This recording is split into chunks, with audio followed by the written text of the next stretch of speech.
और आज देश को 5G की रफ्तार की आज एक शुरुआत होने जा रही है। बड़ी सौगात मिल रही है। प्रधानमंत्री नरेंद्र मोदी पहुंचे हुए हैं। सीधी तस्वीर हम आपको दिखा रहे हैं। यह कार्यक्रम जिसका आयोजन किया जा रहा है और इसमें देखिए टेलीकॉम मिनिस्टर अश्विनी वैष्णव भी हैं और यह बिड जिन्होंने जीती है 5G की, मुकेश अंबानी, रिलायंस इंडस्ट्रीज के चेयरमैन, उनके बेटे भी हैं अनंत अंबानी।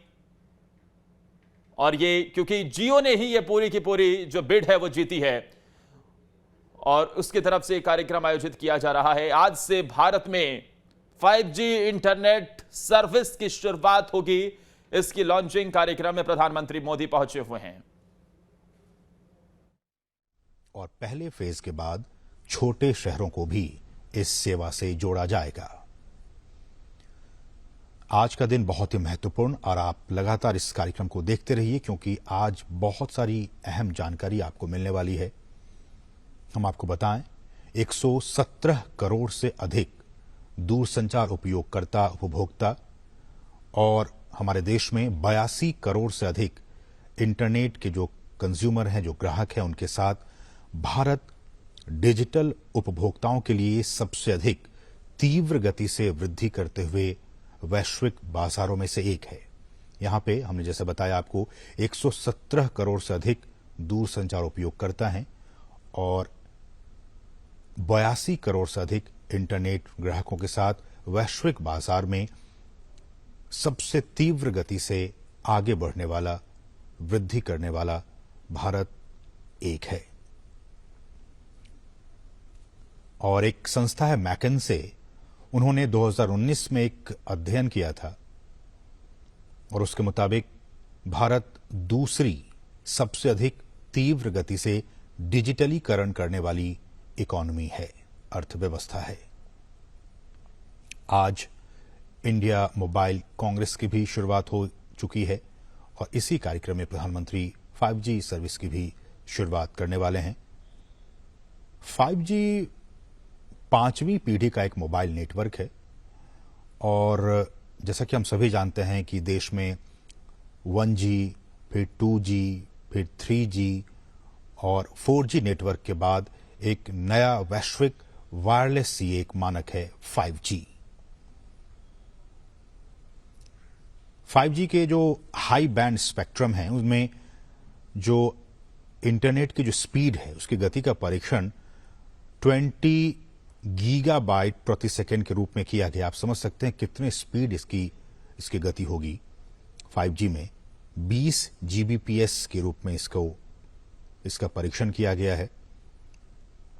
अगर इसी के मुकाबले 4G सर्विस की बात करें तो अधिकांश मामलों में 4G में जो अधिकतम इंटरनेट की डेटा की स्पीड है वो 1 Gbps दर्ज की गई है। तो 4G में हम और आप इन दिनों 1 Gbps की स्पीड को एक्सपीरियंस करते हैं, लेकिन 5G सर्विस के आ जाने के बाद से हम 20 गुना ज्यादा स्पीड को एक्सपीरियंस कर पाएंगे। 20 Gbps गीगाबाइट प्रति सेकंड के स्पीड में हमें वो सुविधा मिल पाएगी।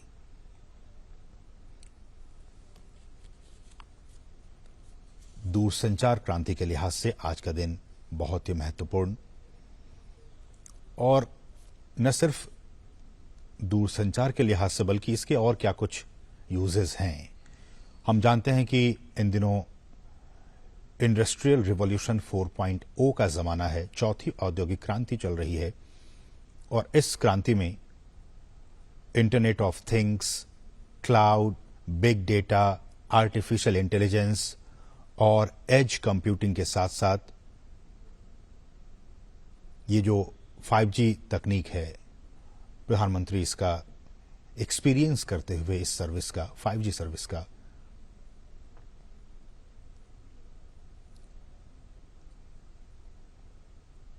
और इनका प्रयोग इंटरनेट ऑफ थिंग्स की बात की जाए या फिर क्लाउड की बात की जाए, big data, artificial intelligence, edge computing के साथ 5G चौथी औद्योगिक क्रांति का एक बहुत ही महत्वपूर्ण प्रवर्तक हो सकता है।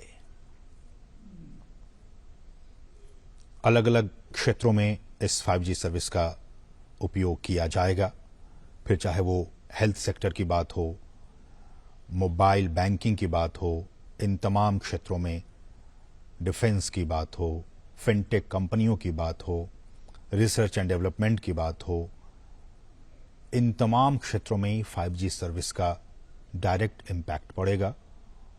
और सबसे पहले जो हमारे उद्योग जगत हैं वो इस एक्सपीरियंस को महसूस करेंगे और उसके बाद आम जनता के लिए इस सर्विस की शुरुआत की जाएगी।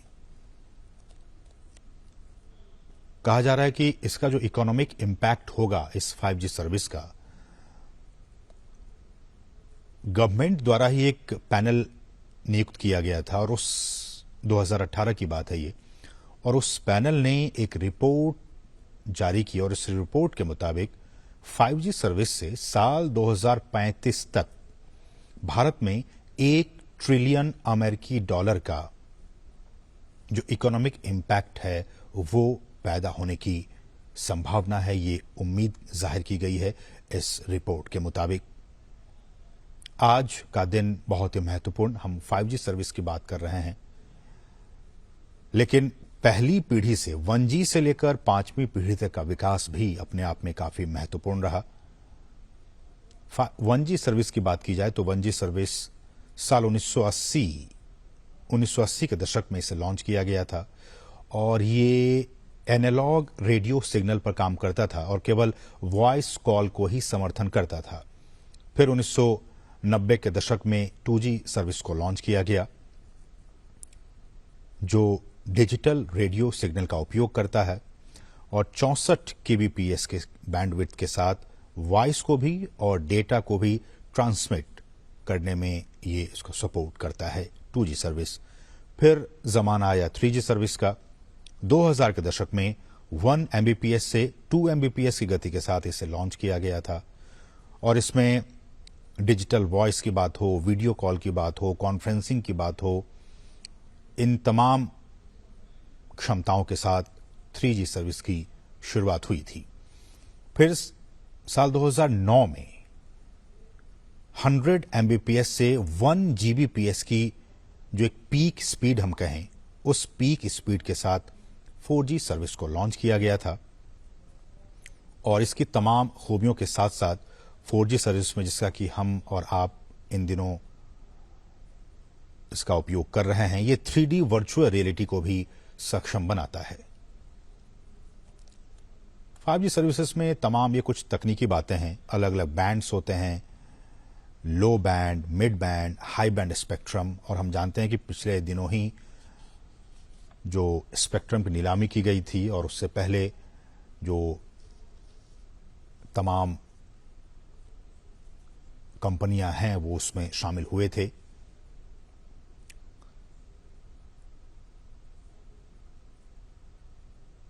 मोबाइल ब्रॉडबैंड सर्विस की बात की जाए तो हमारे स्मार्टफोन को बेहतर बनाने के अलावा 5G मोबाइल तकनीक, वर्चुअल रियलिटी जो कि बहुत ही महत्वपूर्ण है, ऑगमेंटेड रियलिटी जैसे जो इमर्सिव सेवाएं हैं उसकी वो शुरुआत कर सकती है, जिसमें कि बहुत ही फास्ट, समान डेटा दर और बहुत ही कम समय में और कम लागत में ये सारी चीजें हो सकती हैं।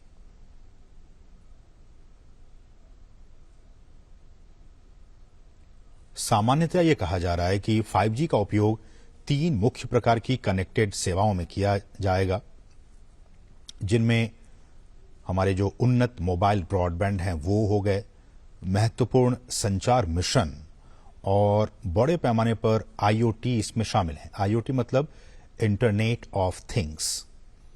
IoT, cloud, big data, artificial intelligence और एज कंप्यूटिंग के साथ 5G चौथी औद्योगिक क्रांति का एक बहुत ही महत्वपूर्ण कारक साबित हो सकता है।